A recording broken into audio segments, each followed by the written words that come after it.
ভারী বর্ষণ ও উজান থেকে নেমে আসা ঢলে তলিয়ে গেছে লালমনিরহাট, রাজশাহী ও চাঁপাইনবাবগঞ্জের নিম্নাঞ্চল।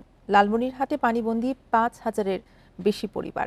রাজশাহীতে পদ্মার পানি ক্রমাগত বাড়তে থাকায় প্লাবিত হয়েছে চর এলাকা। এদিকে চাঁপাইনবাবগঞ্জে গত ২৪ ঘন্টায় পদ্মা, মহানন্দা এবং পুনর্ভবা নদীর পানি বাড়ায় প্লাবিত হয়েছে নিম্নাঞ্চল। বন্যার্তদের দ্রুত ত্রাণ পৌঁছে দিতে প্রস্তুতি শুরু করেছে প্রশাসন। বান্ডেল থাকলে প্রতি সেনমানিতে টাকা বাঁচবে। বিকাশ সেনমানি বান্ডিল কিনে জিতুন প্রতি লেনদেনে। লালমনিরহাটে ভারী বর্ষণ ও উজানের ঢলের কারণে তিস্তার পানি বেড়ে আকস্মিক বন্যা দেখা দিয়েছে।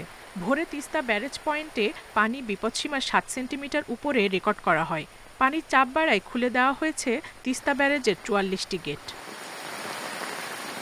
জেলার হাতীবান্ধা, কালীগঞ্জ, আদিতমারী ও সদর উপজেলার অন্তত ১২টি গ্রামের নিচু এলাকা প্লাবিত হয়েছে। পানিবন্দী হয়ে পড়েছে ৫,০০০-এর বেশি পরিবার। তলিয়ে গেছে আমন ধানের বীজতলা ও অন্যান্য ফসল, ভেসে গেছে মাছের ঘের।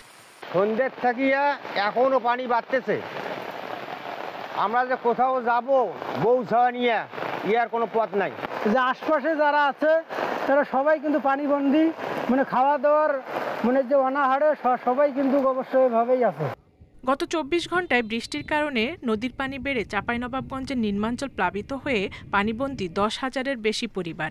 সকাল ৯টা পর্যন্ত পদ্মায় ৩, মহানন্দায় ৭ ও পুনর্ভবা নদীতে ১০ সেন্টিমিটার পানি বেড়েছে। বন্যা কবলিত এলাকায় ত্রাণ তৎপরতা শুরু করেছে প্রশাসন। তবে ২-৩ দিন পর পরিস্থিতি উন্নতির আশা করছে পানি উন্নয়ন বোর্ড।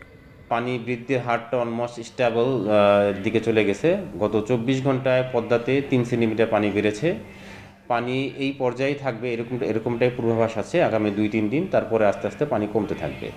এদিকে রাজশাহীতে পদ্মা নদীর পানি ৩ সেন্টিমিটার বৃদ্ধি পেয়ে বিপদসীমার কাছাকাছি প্রবাহিত হচ্ছে। এতে চর এলাকা প্লাবিত হয়েছে। শহর রক্ষা বাঁধগুলো নিয়মিত মনিটরিং করা হচ্ছে জানিয়েছে পানি উন্নয়ন board. Zulekha Parveen, independent news.